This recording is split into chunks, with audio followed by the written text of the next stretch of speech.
लीजिए आप लोग के लाए हूँ राजस्थान की बहुत ही फेमस सावन स्पेशल घेवर की रेसिपी, जिसको हम बहुत आसानी और बहुत सिंपल तरीके से बनाएंगे, बिना ज़्यादा मेहनत किए हुए, बिना साँचे, बिना मोड़ के। तो चलिए शुरू करते हैं इसे बनाना। हेलो एवरीवन, कैसे हैं आप सब। स्वागत है आपका अपने चैनल कुक विद मी में। बस रेसिपी स्टार्ट करने से पहले आप सबसे एक रिक्वेस्ट है, अगर अभी तक इस चैनल को सब्सक्राइब नहीं किया है तो प्लीज प्लीज प्लीज से सब्सक्राइब कर लीजिए, इसे लाइक करिए, इसे शेयर करिए और हाँ, बेल आइकन को प्रेस करना बिल्कुल मत भूलिएगा, जिससे मेरी आने वाली हर रेसिपी आपको जल्दी से जल्दी मिल जाए। तो चलिए शुरू करते हैं बनाना। घेवर बनाने से पहले सबसे पहले हमें रबड़ी बनाना होगा, मतलब कुछ पहले की तैयारियां करनी होगी। तो जिसके लिए हमने गैस को ऑन करके कढ़ाई रखा है और कढ़ाई में हमने 1 लीटर दूध डाल दिया है। अब सबसे पहले हम दूध को बॉयल होने देते हैं। तो जब दूध बॉयल होने लग जाए तो आप देखेंगे कि दूध के ऊपर एक मलाई जमने लग जाएगी। अब लैडल की हेल्प से इन मलाइयों को हम कढ़ाई के साइड साइड में लगाते जाएंगे। जब मलाई थोड़ी सी सूख जाए, हल्का सा ड्राई हो जाए, तो वापस हम फिर से कढ़ाई में डालेंगे।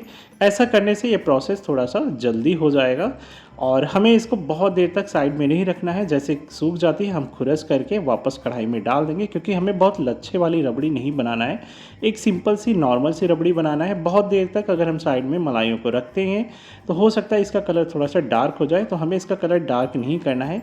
एक नॉर्मली हमें रबड़ी बनाना है, जो कि ये कह रहे हैं एक मावा का जो एक प्री स्टेज होता है ना, मावा थोड़ा सा ज़्यादा गाढ़ा होता है और रबड़ी थोड़ी सी कम गाढ़ी होती है।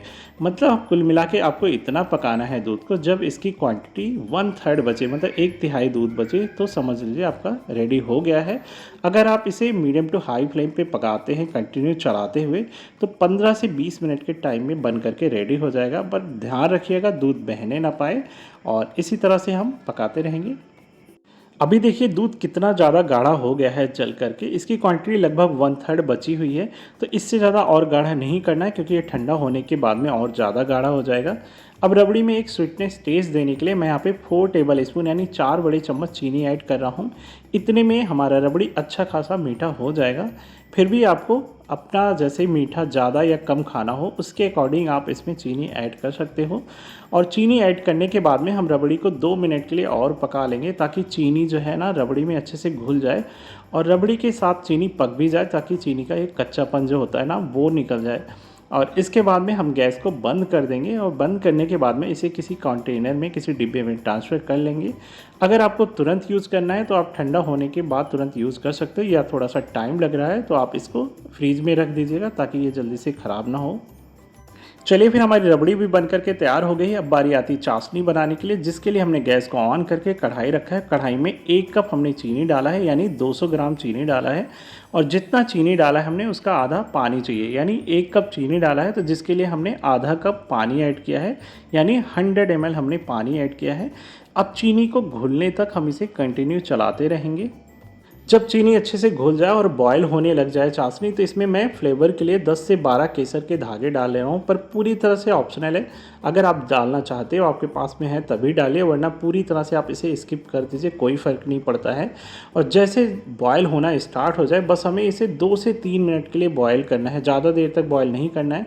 आपको कुछ चेक करने की भी ज़रूरत नहीं है, 1 तार 2 तार बस इतना समझ लिए। चीनी घुलने के बाद में जब इसमें बॉयल होना स्टार्ट हो जाए, तो आप मीडियम फ्लेम पे 2 से 3 मिनट के लिए बॉयल कर लीजिएगा। और उसके बाद में गैस को बंद करके आप आधी छोटी चम्मच इलायची के पाउडर डाल दीजिएगा और 1 छोटी चम्मच नींबू के रस डाल दीजिएगा, जिससे चीनी में, मतलब सॉरी, चाशनी में कोई क्रिस्टल ना बने। और इसके बाद में हम कढ़ाई को उतार करके साइड में रख देंगे। अब सबसे ज़रूरी पॉइंट यह था घेवर के लिए बैटर बनाना, जिसके लिए हमने एक बड़े से बर्तन में 2 कप भर करके मैदा लिया है। वजन की बात करेंगे तो 250 ग्राम है। तो चाहे तो आप मेजरमेंट वजन से कर लीजिएगा या फिर कप से कर लीजिएगा। कप नहीं है तो आप एक घर में बड़ी सी कटोरी होती है ना, उससे आप मेजरमेंट सेट कर लीजिएगा। इसके बाद में 1/4 कप हमने घी लिया है। तो आप कटोरी से अगर मेज़र कर रहे हो तो 1/4 कटोरी आपको घी लेना है। आधा कप हमने दूध लिया है। आप चाहो तो यहाँ पे 1 कप दूध ले सकते हो। दूध जितना रहेगा आपको पानी उतना कम ऐड करना रहेगा। इसके बाद में हमने ये बड़ा वाला जूसर लिया है, क्योंकि क्वांटिटी हमारी ज़्यादा है तो हमने ये बड़ा वाला जूसर लिया है। इसके बाद में इस जार में हमें सबसे पहले घी ऐड करना होगा। तो मैं छोटी चम्मच से आपको घी मेज़र करके दिखा रहा हूँ। अगर आप इनकेस नहीं अंदाज़ पाते हैं 1/4 कटोरी, तो आप ये देखिए, मतलब लगभग 5 से 5.5 चम्मच हमने घी ऐड किया है। इसके बाद में इसी जार में हमें 4 बर्फ़ के टुकड़े डालने हैं। फिर ढक्कन लगा करके हमें घी और बर्फ़ को अच्छे से ग्राइंड कर लेना है, जब तक ये बिल्कुल स्मूथ ना हो जाए। मतलब जब आप दही से या मट्ठे से घी निकालते हैं ना, तो वो बटर जो निकलता है बिल्कुल वैसे ही हमें स्मूथ सा बैटर चाहिए होता है, एकदम जमा हुआ। तो आपको मैं दिखाता हूँ, ये देखिए आपको ऐसे चाहिए ना, बिल्कुल ये देखिए बिल्कुल ऐसे क्रीमी क्रीमी सा ना, एकदम बटर जैसा हमें ये चाहिए था। इसके बाद में जो हमने दूध लिया है, आधा कप दूध लिया मैंने, पहले बोला कि आप 1 कप भी दूध ले सकते हो। अब फिर से हमें इन्हें अच्छे से मिक्सर पे लगा करके अच्छे से ग्राइंड कर लेना है, ताकि दूध और जो हमारा घी है, बर्फ़ का टुकड़ा है, वो सारे सब कुछ अच्छे से एक स्मूथ सा घोल बन जाए।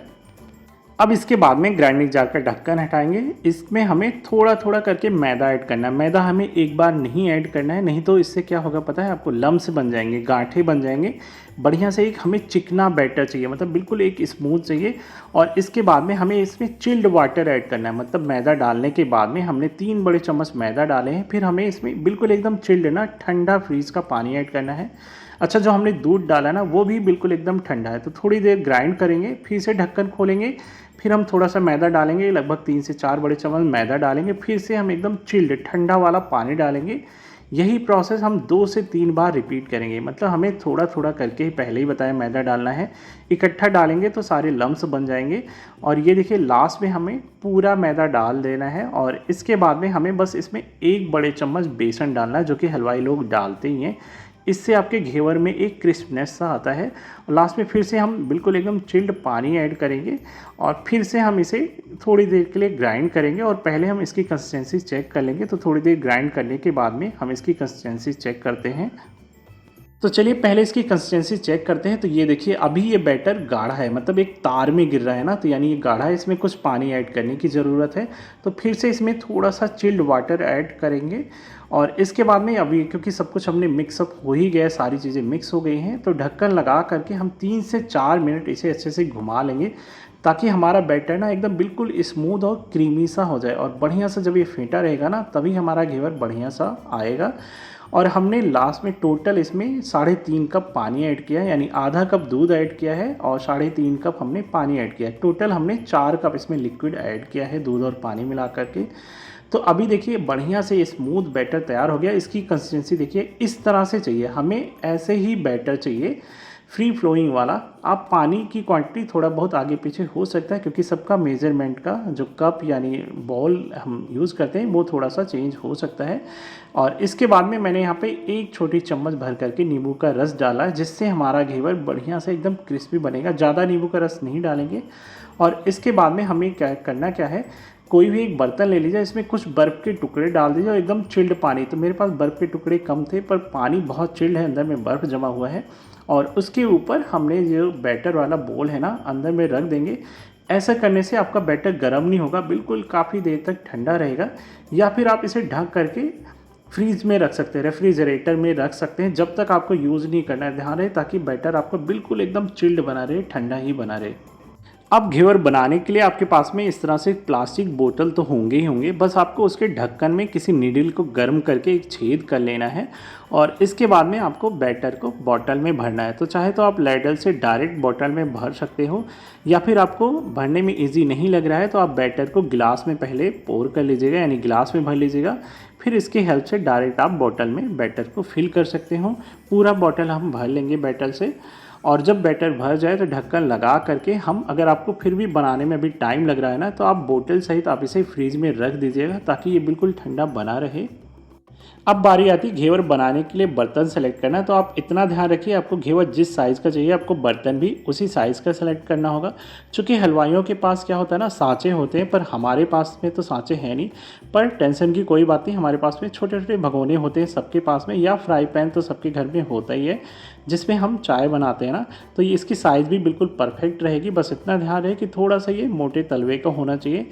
इसके बाद में हमने गैस को ऑन करके फ्राई पैन रख दिया और इसमें हमने तेल डाल दिया है। तेल को अच्छे से गर्म करना है हमें, बिल्कुल इसे अच्छा खासा गर्म होना चाहिए। और हम फ्लेम को हाई रखेंगे, यानी तेज़ आंच रखेंगे। इसके बाद में जो बैटर को हमने बॉटल में भर करके रखा है ना, बिल्कुल हम पैन में ना एकदम सेंटर में हमें डालना है, साइड में नहीं डालना है, बिल्कुल एकदम बीचों बीच में डालेंगे। एक बार में लगभग 1 से 1.5 चम्मच गिराएंगे, एक साथ नहीं गिराना है। मतलब पहले एक गिराएंगे थोड़ा सा, फिर आप देखेंगे ना थोड़ा सा झाग उठता है। जब ये झाग पूरी तरह शांत हो जाए तो हम फिर दोबारा गिराएंगे। तो इसी तरह से हमें लगभग ये 16 से 18 बार रिपीट करना है। तो बस इतना ध्यान रखेंगे। इसको थोड़ा हम ऊपर से डालेंगे ताकि इसके डालने के बाद में जो छींटे आते हैं ना हमारे हाथों पे ना पड़े, क्योंकि अगर हमारे हाथों पे पड़े ना तो ये जल सकते हैं। और दूसरी बात, बर्तन हम जो सेलेक्ट करेंगे ना वो थोड़ी सी गहरी पेंदी का सेलेक्ट करेंगे, जिससे हम तेल जो भरते हैं ना ऊपर तक ना आए। क्योंकि अगर बर्तन में तेल ऊपर तक भरा रहेगा तो जब हम बैटर डालेंगे तो आप तेज़ी से झाग आएगा ना तो बैटर बाहर आ सकता है। तो बस इसी बात का हम ध्यान रखते जाएंगे और अभी हमें कंटिन्यू डालते जाएंगे। जब बीच में सेंटर में फिल हो जाएगा ना तो हम एक चाकू या बेलन की हेल्प से बीच में हम छेद कर देंगे। और होल करने के बाद में मैं फिर से बैटर को सेम प्रोसेस से रिपीट करके डालता जाऊंगा। अगर बीच में फिर से होल भर जाता है ना तो फिर से हम बेलन या चाकू की हेल्प से इसमें फिर से छेद कर लेंगे।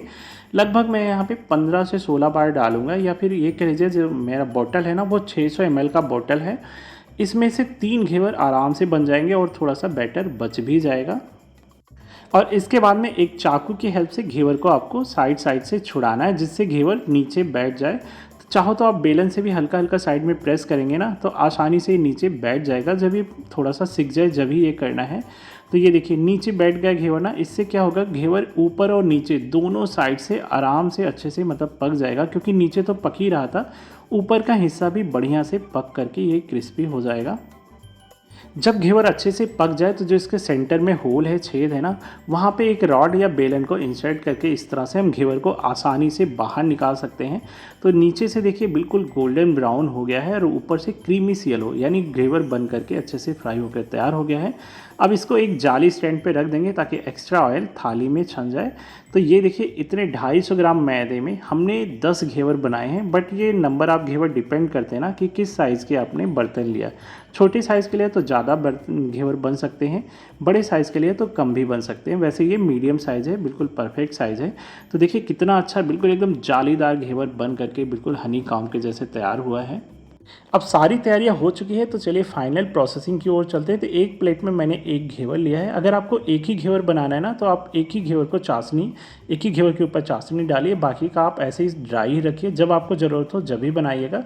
तो अगर 2 बनाना है तो आप एक दूसरे के ऊपर नीचे रखिए और ऊपर वाले घेवर पे आप चाशनी डालिए। इससे क्या होगा, क्योंकि जाली होती है ना तो चाशनी नीचे तक पहुंच जाएगी। ऐसे आप जितने ही बनाना हो एक साथ ना 3-4 का आप ऊपर नीचे रख सकते हो, सबके ऊपर चाशनी थोड़ी थोड़ी डालते जाइए। इससे होगा कि चाशनी छनती हुई नीचे वाले घेवर तक पहुंच जाएगी। तो बहुत ज़्यादा चाशनी नहीं, बस इतना गिराना है चारों तरफ हल्का हल्का चाशनी गिर जाए, तो इतने में ये सफिशिएंट मीठी हो जाएगी। चाशनी से घेवर को कोट करने के बाद में हम 2 मिनट के लिए इसे छोड़ देंगे ताकि चाशनी हमारी अच्छे से सेट हो जाए। अब चाशनी से कोटेड घेवर को हम एक दूसरे प्लेट में रखेंगे और ये देखिए जो हमने रबड़ी बना करके रखा ना वो काफ़ी थिक हो गई है। इस रबड़ी को हमें घेवर के चारों तरफ लगाना है, यानी हल्का सा इसे लेप करना है। अगर आपकी रबड़ी थोड़ी सी ज़्यादा थिक हो गई हो ना तो यहाँ पे आप हल्का सा दूध डाल करके फिर से इसे गर्म कर लीजिएगा, रबड़ी पतली हो जाएगी। तो इसी तरह से चारों तरफ सबसे पहले हम रबड़ी लगा लेते हैं घेवर के ऊपर।